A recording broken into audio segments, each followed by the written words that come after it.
नमस्कार, खबरां दे इस बुलेटिन में तुहाडा स्वागत है। मैं हरप्रीत कौर। पहला पेश ने चोणवीआं खबरां। संसद विच रौले रप्पे दे चलदिआं लोक सभा ते राज सभा दी कार्रवाई सोमवार तक मुलतवी। सूचना ते प्रसारण मंत्री अनुराग सिंह ठाकुर ने राहुल गांधी नूं अपने बयानां लई बिना शर्त माफी मंगण लई आख्या।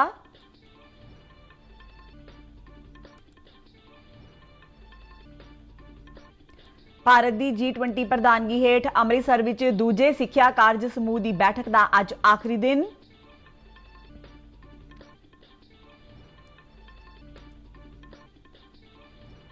देश भर विच MBBS सीटां की गिणती 1 लाख तो पार हुई।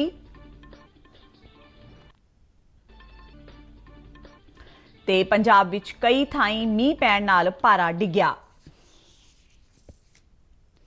ते हुण खबरां विस्तार नाल। लोक सभा और राज सभा विच रौले रप्पे दे चलदिआं दोहां सदनां की कार्रवाई सोमवार 11 बजे तक मुलतवी कर दी गई है।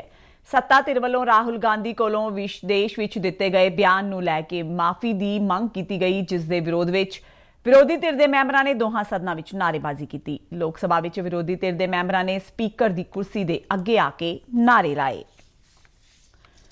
सूचना ते प्रसारण मंत्री अनुराग सिंह ठाकुर ने कांग्रेसी आगू राहुल गांधी नूं दिते गए बयानां लई बिना शर्त माफी मंगण लई कहा है। संसद भवन के बाहर पत्रकारां नाल गलबात करदिआं उन्हां कहा कि राहुल गांधी नूं सदन के नियमां की जानकारी लैनी चाहिए है। उन्हां राहुल गांधी वल्लों विदेश विच दिते गए बयान नूं निरा झूठ दस्सिया। आज मैं इतने कह सकता हूं, Rahul stand for regretful, awful, hateful, ungrateful liar. ये क्या है कि आप झूठ बोले बाहर और यहां पर आकर अपने आप को दिखाएं कि वो सदन से बड़े हैं, संसद से बड़े हैं, देश से बड़े हैं। एक परिवार क्या सबसे बड़ा है? उनको अनकंडीशनल अपॉलॉजी मांगनी चाहिए। माफी मांगने की बजाय वो ये शर्त रख रहे हैं कि उनको यहां पर बोलने का मौका दें। भारत की G20 प्रधानगी हेठ अमृतसर विच दूजे सिक्ख्या कारज समूह की बैठक का अज आखिरी दिन ने। अज की बैठक सवेरे 8 बजे शुरू हुई, जो कि बाद दोपहर तक जारी रहेगी। इस दौरान सिक्ख्या नाल संबंधित वख-वख पहलुआं ते नीतियां उलीकण संबंधी विचार वटांदरे किए जा रहे हैं। सिक्ख्या मंत्रालय के उच्च सिक्ख्या सकत्तर के संजय मूर्ति हुण तो कुछ समय बाद एक प्रैस कानफ्रेंस करके बैठक दौरान विचारे गए मुद्दों बारे जानकारी देंगे। मुझे इस बात की बहुत खुशी है कि G20 के तहत शिक्षा मंत्रालय के लिए जो 4 मीटिंग्स आयोजित किए जाने हैं, उसमें से दूसरा जो सेकंड वर्किंग ग्रुप है वो आज उसकी मीटिंग विगत 3 दिनों से यहाँ पर चल रही है। अमृतसर ऐतिहासिक शहर है।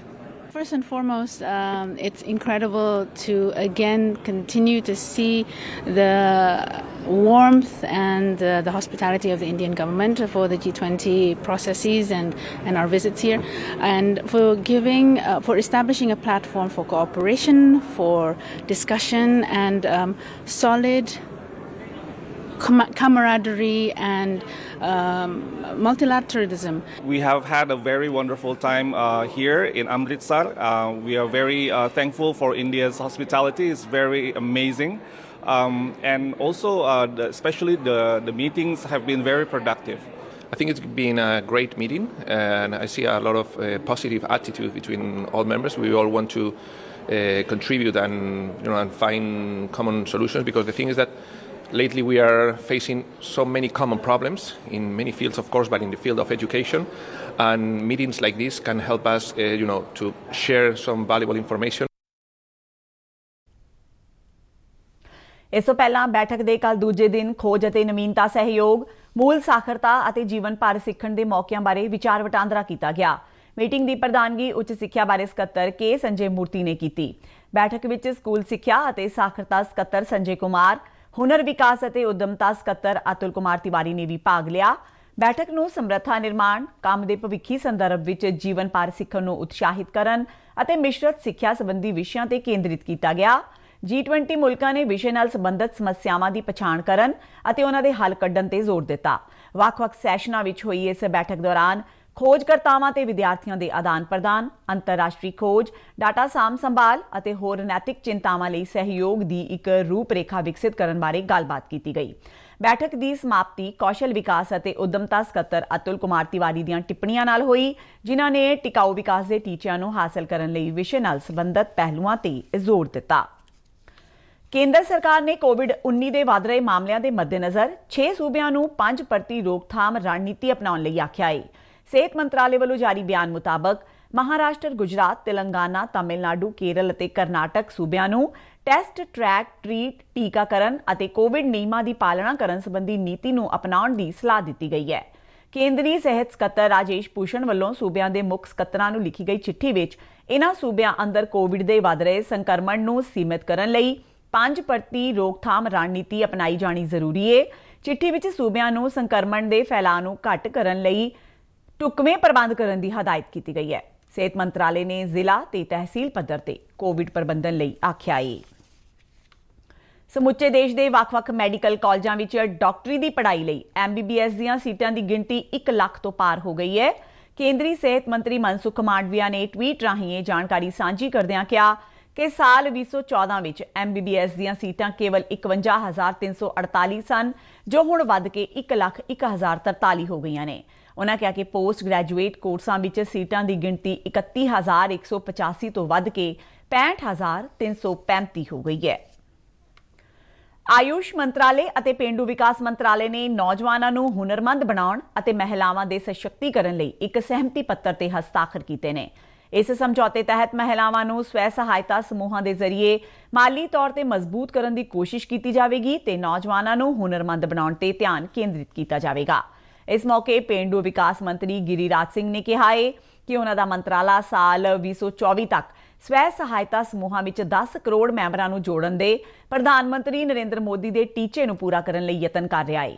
ਉਨ੍ਹਾਂ ਕਿਹਾ ਕਿ ਪਿਛਲੇ 9 ਸਾਲਾਂ ਵਿੱਚ ਪਿੰਡਾਂ ਦੀਆਂ ਗਰੀਬ ਮਹਿਲਾਵਾਂ ਨੂੰ ਸਸ਼ਕਤ ਬਣਾਉਣ ਤੇ ਧਿਆਨ ਕੇਂਦਰਿਤ ਕੀਤਾ ਗਿਆ ਹੈ ਅਤੇ ਮੌਜੂਦਾ ਸਮੇਂ ਸਵੈ ਸਹਾਇਤਾ ਸਮੂਹਾਂ ਵਿੱਚ 9 ਕਰੋੜ ਤੋਂ ਵੱਧ ਮੈਂਬਰ ਨੇ। ਭਾਰਤ ਦਾ ਕਿਰਤੀ ਜਨਸੰਖਿਆ ਅਨੁਪਾਤ ਸਾਲ 2021-22 ਵਿੱਚ ਵੱਧ ਕੇ 52.9% ਹੋ ਗਿਆ ਹੈ। ਕਿਰਤ ਅਤੇ ਰੁਜ਼ਗਾਰ ਰਾਜ ਮੰਤਰੀ ਰਾਮੇਸ਼ਵਰ ਤੇਲੀ ਨੇ ਰਾਜ ਸਭਾ ਵਿੱਚ ਇੱਕ ਸਵਾਲ ਦੇ ਲਿਖਤੀ ਜਵਾਬ ਵਿੱਚ ਦੱਸਿਆ ਕਿ ਇਸ ਤੋਂ ਸਪਸ਼ਟ ਹੁੰਦਾ ਹੈ ਕਿ ਦੇਸ਼ ਵਿੱਚ ਬੇਰੁਜ਼ਗਾਰੀ ਦਰ ਘਟ ਰਹੀ ਹੈ। ਉਨ੍ਹਾਂ ਕਿਹਾ ਕਿ ਸਾਲ 2019-20 ਵਿੱਚ ਬੇਰੁਜ਼ਗਾਰੀ ਦੀ ਦਰ 4.8% ਸੀ, ਜੋ 2021-22 ਵਿੱਚ ਘਟ ਕੇ 4.1% ਰਹਿ ਗਈ। ਕੇਂਦਰੀ ਮੰਤਰੀ ਨੇ ਇਸ ਜਾਣਕਾਰੀ ਦੇ ਨਾਲ ਤਾਜ਼ਾ ਮਿਆਦੀ ਕਿਰਤ ਬਲ ਸਰਵੇਖਣ ਦਾ ਹਵਾਲਾ ਵੀ ਦਿੱਤਾ। ਪ੍ਰਧਾਨ ਮੰਤਰੀ ਨਰਿੰਦਰ ਮੋਦੀ ਨੇ ਅਹੁਦਾ ਸੰਭਾਲਣ ਮਗਰੋਂ ਨਾਗਰਿਕਾਂ ਦੀ ਮਨੋਦਸ਼ਾ ਨੂੰ ਬਦਲਣ ਲਈ ਕਈ ਕਦਮ ਚੁੱਕੇ ਨੇ। ਉਨ੍ਹਾਂ ਧੀਆਂ ਦੇ ਮਾਣ ਸਨਮਾਨ ਨੂੰ ਯਕੀਨੀ ਬਣਾਉਣ ਲਈ ਬੇਟੀ ਬਚਾਓ ਬੇਟੀ ਪੜ੍ਹਾਓ ਦਾ ਸੱਦਾ ਦਿੱਤਾ। ਇਸ ਸੱਦੇ ਦਾ ਲਿੰਗ ਅਨੁਪਾਤ ਵਿੱਚ ਸੁਧਾਰ ਤੇ ਪ੍ਰਤੱਖ ਅਸਰ ਦਿਖਾਈ ਦਿੰਦਾ ਹੈ। ਪ੍ਰਧਾਨ ਮੰਤਰੀ ਨਰਿੰਦਰ ਮੋਦੀ ਨੇ ਅਮਰੀਕੀ ਰਾਸ਼ਟਰਪਤੀ ਬਰਾਕ ਓਬਾਮਾ ਨਾਲ ਇੱਕ ਬ੍ਰਾਡਕਾਸਟ ਸਾਂਝਾ ਕੀਤਾ ਤੇ ਬਾਲੜੀ ਬਚਾਓ ਤੇ ਬਾਲੜੀ ਸਿੱਖਿਆ ਦਾ ਸੁਨੇਹਾ ਦਿੱਤਾ।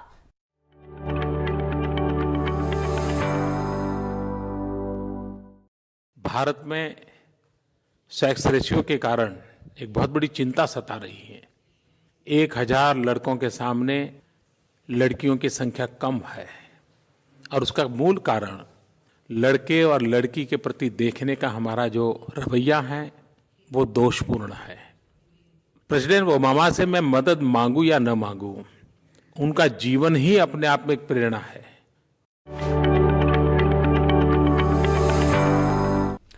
ਭਾਰਤੀ ਰਿਜ਼ਰਵ ਬੈਂਕ ਦੇ ਗਵਰਨਰ ਸ਼ਕਤੀਕਾਂਤ ਦਾਸ ਨੂੰ ਅੰਤਰਰਾਸ਼ਟਰੀ ਪ੍ਰਕਾਸ਼ਨ ਕੇਂਦਰੀ ਬੈਂਕਿੰਗ ਵੱਲੋਂ ਗਵਰਨਰ ਆਫ ਈਅਰ 2023 ਅਵਾਰਡ ਦਿੱਤਾ ਗਿਆ ਹੈ।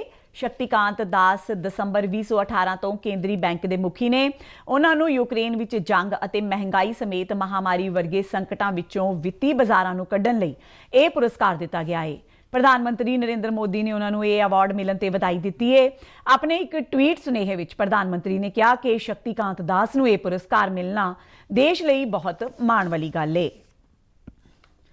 ਪੰਜਾਬ ਵਿੱਚ ਪਹਿਲੀ ਜਨਮਾਲ ਲੋਕ ਅਦਾਲਤ ਦੀ ਸ਼ੁਰੂਆਤ ਜਲੰਧਰ ਤੋਂ ਕੀਤੀ ਜਾਵੇਗੀ।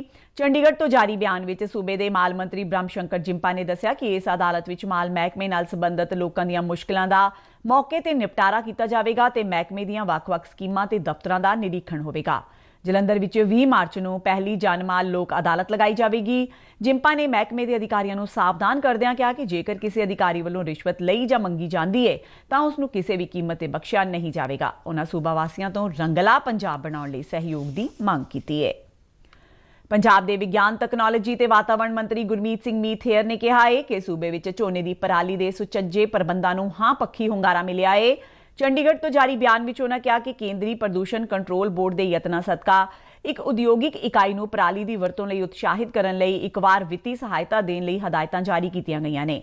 ਮੀਥੇਰ ਨੇ ਕਿਹਾ ਕਿ XC2 ਪ੍ਰਬੰਧਾਂ ਸਦਕਾ ਸੂਬੇ ਵਿੱਚ ਝੋਨੇ ਦੀ ਪਰਾਲੀ ਨੂੰ ਖੇਤਾਂ ਵਿੱਚ ਸਾੜੇ ਜਾਣ ਵਿੱਚ ਕਮੀ ਆਵੇਗੀ ਤੇ ਮਾਲੀ ਸਹਾਇਤਾ ਪ੍ਰਦਾਨ ਕਰਕੇ ਸਨਅਤੀ ਇਕਾਈਆਂ ਨੂੰ ਉਤਸ਼ਾਹਿਤ ਕੀਤਾ ਜਾਵੇਗਾ।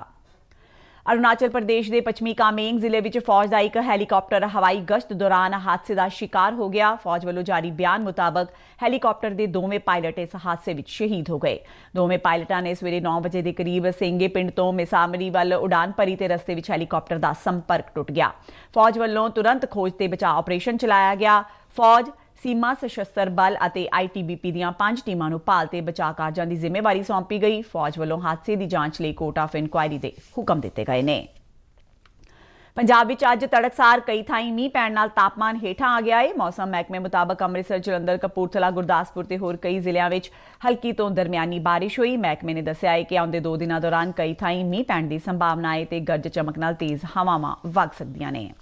ਤੇ ਇਸ ਦੇ ਨਾਲ ਹੀ ਖਬਰਾਂ ਦਾ ਇਹ ਬੁਲੇਟਿਨ ਖਤਮ ਹੁੰਦਾ ਹੈ। ਆਗਿਆ ਦਿਓ। ਨਮਸਕਾਰ।